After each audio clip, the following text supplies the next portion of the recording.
pledge allegiance to the flag of the United States of America and to the republic for which it stands, one nation, under God, indivisible, with liberty and justice for all.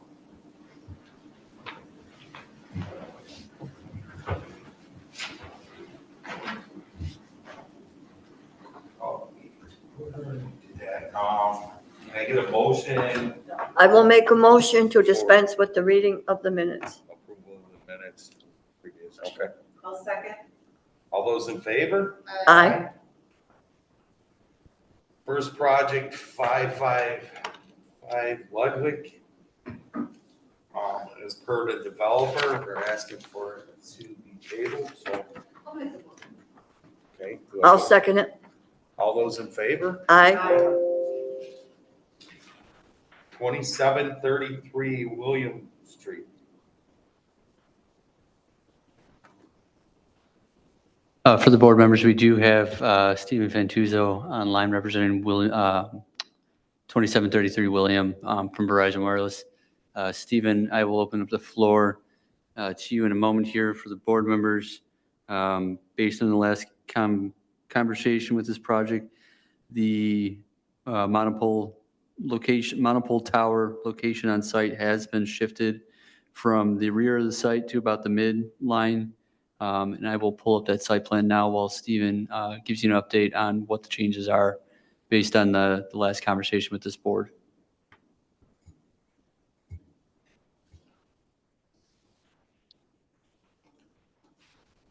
Hi, I'm not sure if you can hear me. I can't hear any audio coming through. I put a message in the chat. All right, Stephen, we can hear you. Not sure why there's no audio.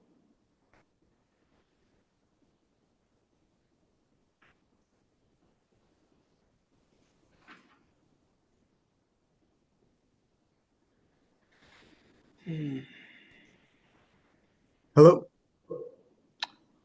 Stephen, can you hear me? Yes, now I can hear. Sorry, I don't know if it was on my end. The audio wasn't working for a bit there. Okay, we do have audio at this time. Okay, thank you. I did explain to the board that the monopole on site location was moved. And at this point, I'll let you take over, giving an explanation on Okay, sure. the change with this location.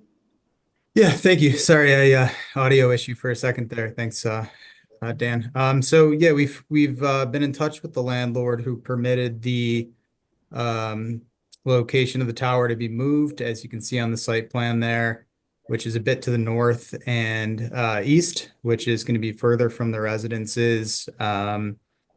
Still needing setback relief from the property lines, but it improves the distance from the nearest residence, and there's some natural screening there with the storage and also the trees. So we're hopeful that this is a better location for the board and for the residents. The setbacks are set out at site plan sheet. It's like at SB1, so nearest dwellings now 272 feet. The distance to the Interstate 90, the road there, which this board had requested, is 124 feet. The rear yard's still 28 feet because it's tucked right up on that property boundary, given the storage units on site, but that's ironically a slight improvement from the prior location. So and the other setback we called out was the 117 feet to the nearest the overhead power line there. So sheet C1, Dan, I think it's actually this is the one, shows the connection to the utility there. There's an existing utility pole, and Verizon would connect into that through their power and fiber box, and then do the connection to the tower through the underground line, which is shown there as the dotted line. So same basic compound structure. It's just sort of shaped a little bit differently, relatively the same size. Not much overall change other than moving the site up and a bit out of the residential area there.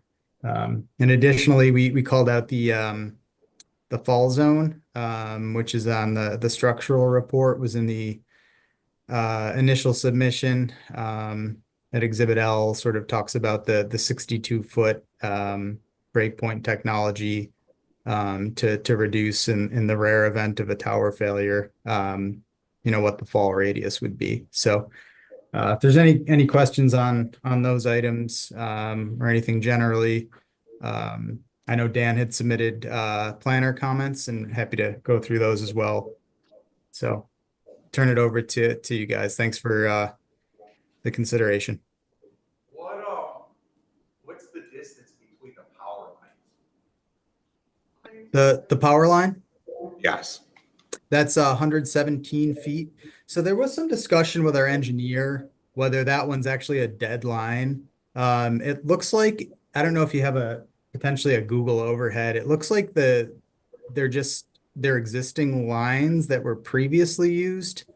And they don't really connect to anything. So they did it from that one. And there's, yes, if you zoom. We don't have it, Dan.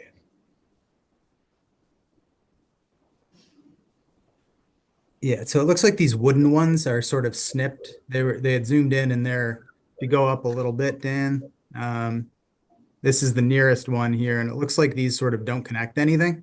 So that's what the 117 measurement was. And then the steel ones a little bit further out are about, I think they had measured about 170 or so to ones that appear to be active.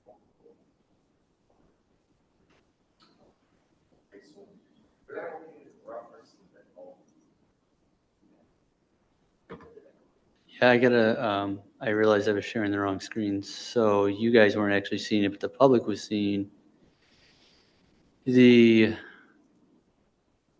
drawings, but this is what you guys need to see. So I apologize. And to what Stephen was talking about, I'm going to walk up and point. So this right here is the location, and I'll bring that back up so you guys can see what he was talking about. These three lines here are the power. See the faint? Yeah.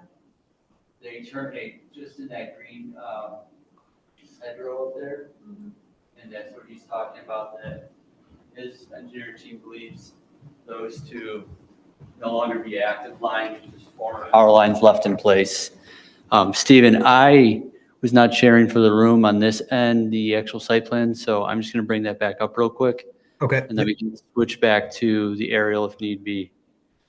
So for the board members, down here where the cursor is in the bottom of the screen, this is where the original proposal was, and the monopole has been shifted to this location here, which from the aerial image is now located approximately here.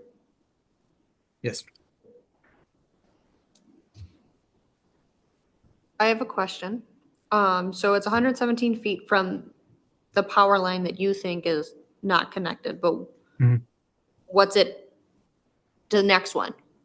Yeah, so the next one they think is about 170 to 170. the first active one. I think there's some that are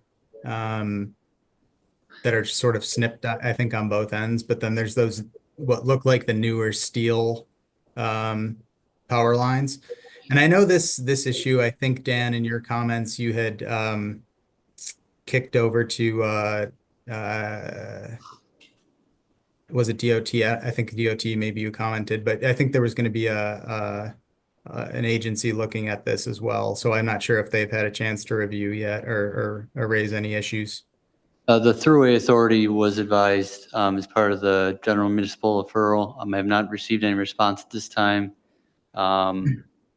But afterthought thinking here, we may need to also engage with the grid carrier here for who is the ownership of these overhead lines. Okay.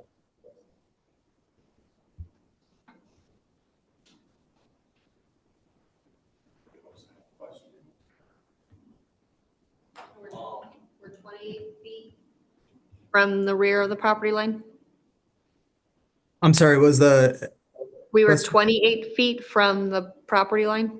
yeah, if you go up to the slide right above this one, Dan, and zoom in there, those setbacks, it's, yeah, the 28 feet there is to the property line, but to the actual road to 90 is about 124 feet to the actual road, so. So the nearest property residence. Residence is now it's 272 feet. to For the board, north.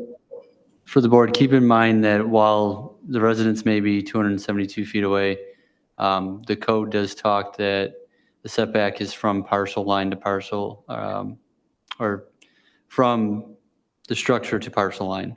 How far away is that? I calculated 178 feet, give or take, from this line here on the western edge to the monopole. From the monopole to the front parcel line, I have 410 feet. And then from the eastern lot line, parcel line, I have 155 feet to this parcel line. And then I have 16 feet from the monopole to this parcel line.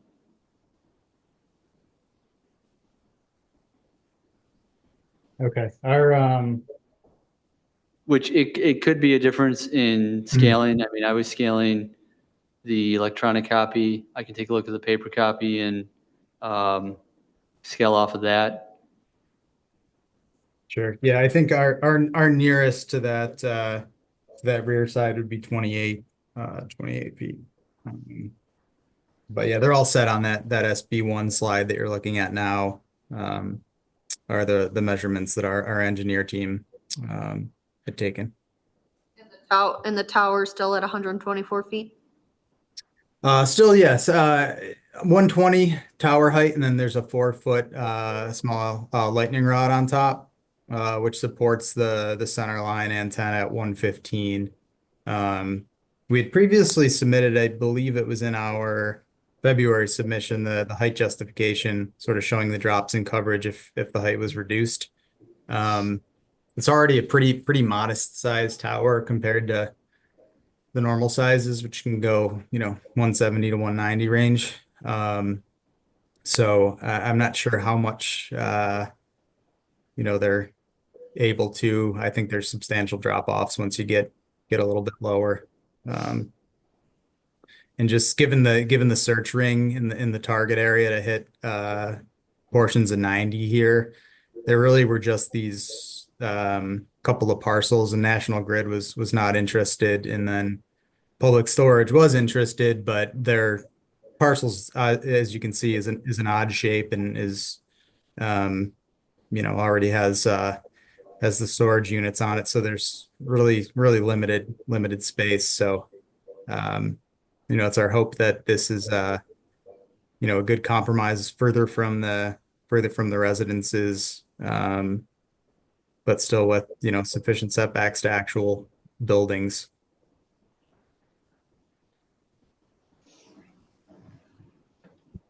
And the distance between the tower and William Street? I don't know if that.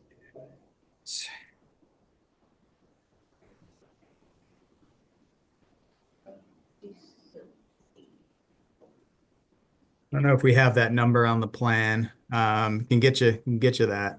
I can get you a rough estimate right now. But I think it's going to be pretty substantial.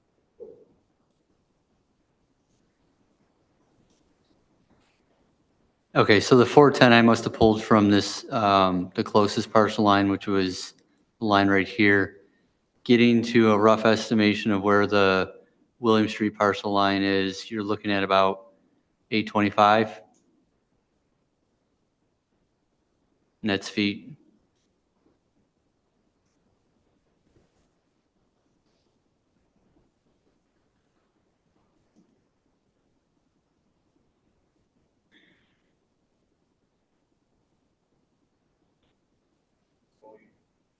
Looking for from us tonight, what are you looking for? Approval, or you haven't been in front of the EAC yet, correct?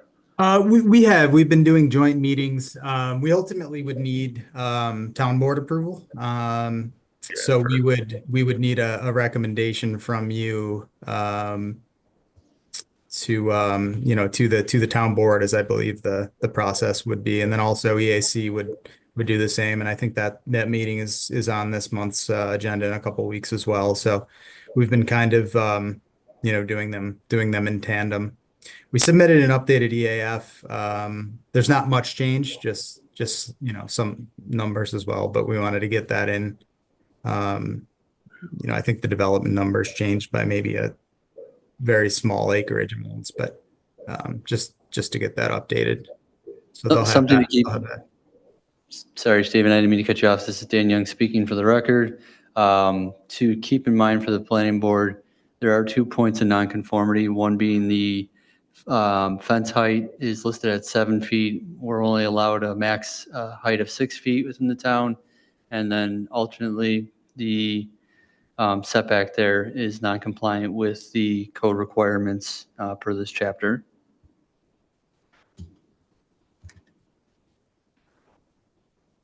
Yeah, so we would respectfully submit the waiver request under the town boards, under the town codes, 255-27, section.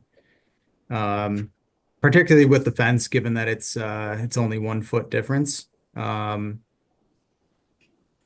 the standard sort of fence compound structure that Verizon uses. I think at least at the base, it's relatively well screened with the trees. So we would submit that, the 1 foot isn't much of a difference.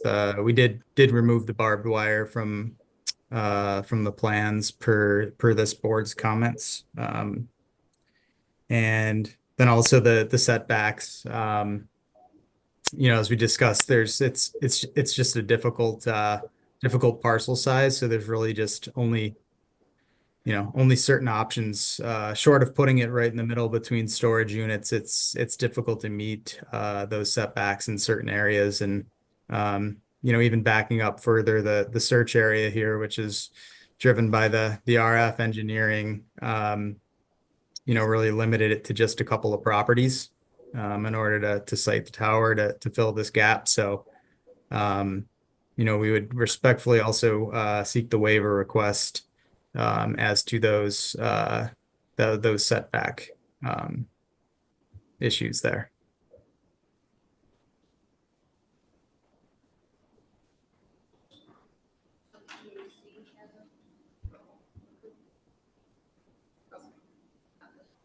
Okay, so gonna be looking for variances, correct? We got 2 variances, Yes, Wally. setback and the fence. Correct. Now, this is where the part that Stephen referenced, there is a section within the body of text that regulates telecommunication towers, which is 255, and it's separate from chapter 260, does talk about, and I think it's 255-27, that the point of relief is considered by the town board. I'll review that tomorrow to confirm that it's not a design standard subject to the zoning board of appeals. We do have a different regulation that does have the same format where the power of relief is given to the town board. Yeah, so this section is specifically in the telecoms, in the telecom section of the code. So, I think normally it would be the relief would be a variance for the ZBA. I think your code specifically for telecom projects has that relief mechanism. And yeah, I think our paper, I think, cited 225, so it should say 255-27 is the section. And the standard is sort of a general. It says for no significant effect on health, safety, and welfare of the town and public. So it's sort of a general standard for the town to grant those waivers. So we would submit especially with respect to the fence, that there's no, health safety issues. And the setbacks, I think those are mitigated to the extent possible. Certainly, especially with respect to the residences and and provided there's the breakpoint technology built in into the tower. So that would be our request to the board for those waivers.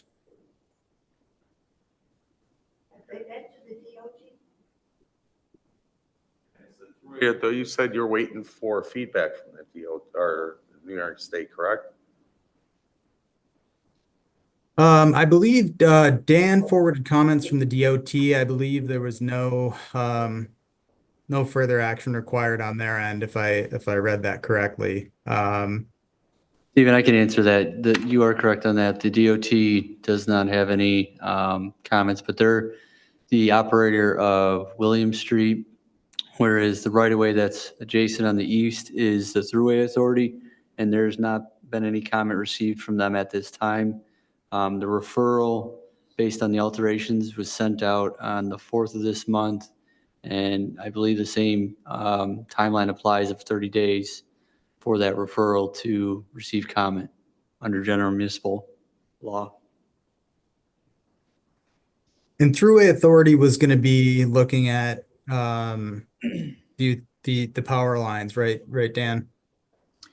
That was my comments on original that. thought, that because they are the landowner, that they would be in some form the manager of those overhead lines. But, afterthought is they probably just lease those poles in the land to them. So we may need to refer this out to the energy manager there, which I'm not sure if that's at the state level or if that's National Grid or NICEAG, Okay, or so I should say Power Authority for the state level. And that would be just with respect to sort of the setback comments that we were discussing, the 117 feet and which ones are active and so forth. Right, if they have any concerns with the location in injunction with the height of the pole. Okay. Okay, so you're looking for us to make a recommendation. So I'll put this up for vote, pending the 2 variances, for the fence and also for the setback. Do I get a motion? Wally, can I just clarify something real quick? When you say pending with those variances, and I'm going to double check the code on this tomorrow, but I believe the power for relief on this defers to the town board, the way the law is written, which means the town board would have to grant those. You see what I'm saying there between the difference where? So it's not going in front of the ZBA?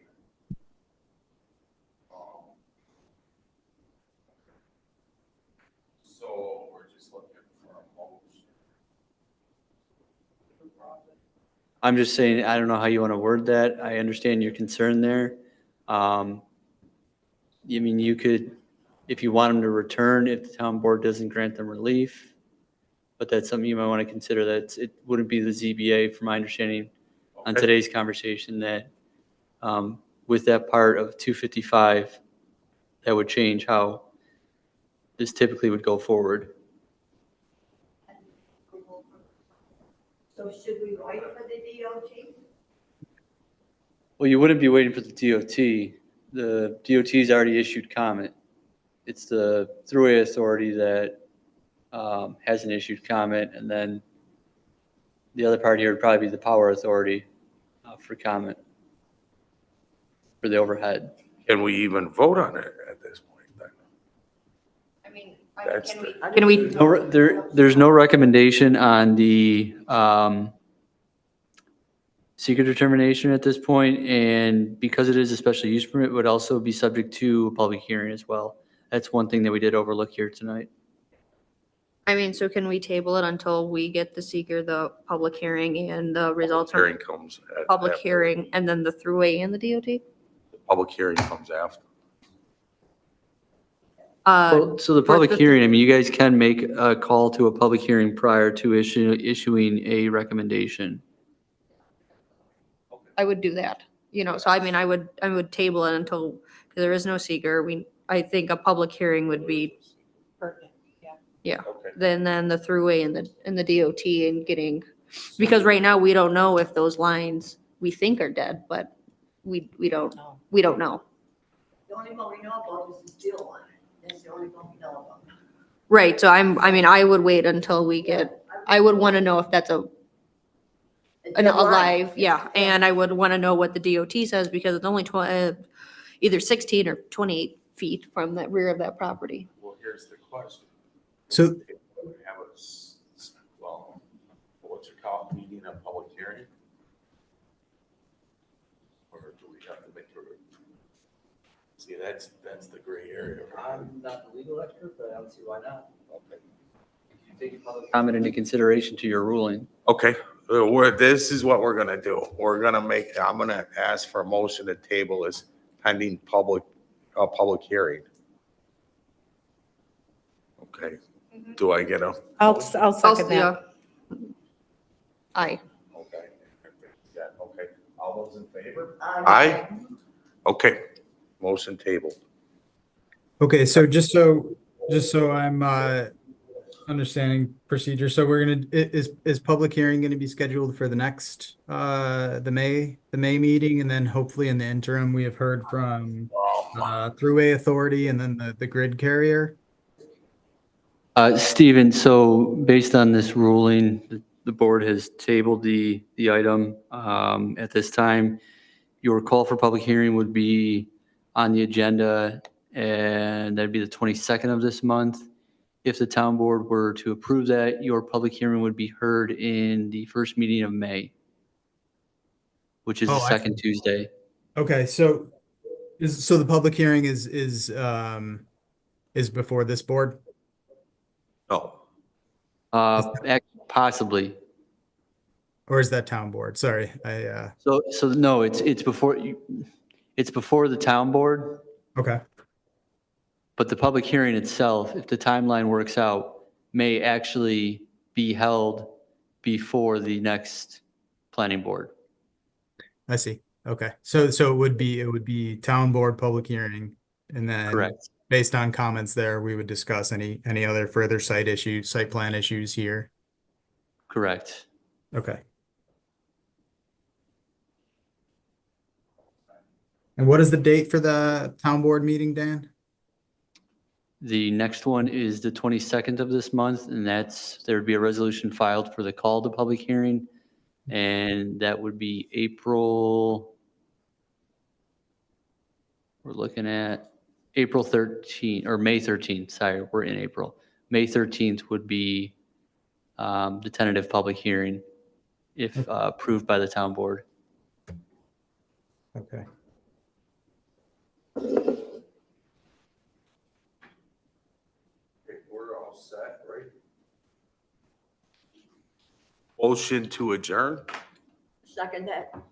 Make the motion to, for her to say. Yes. I'll make the motion. So, Okay, all those in favor? Aye.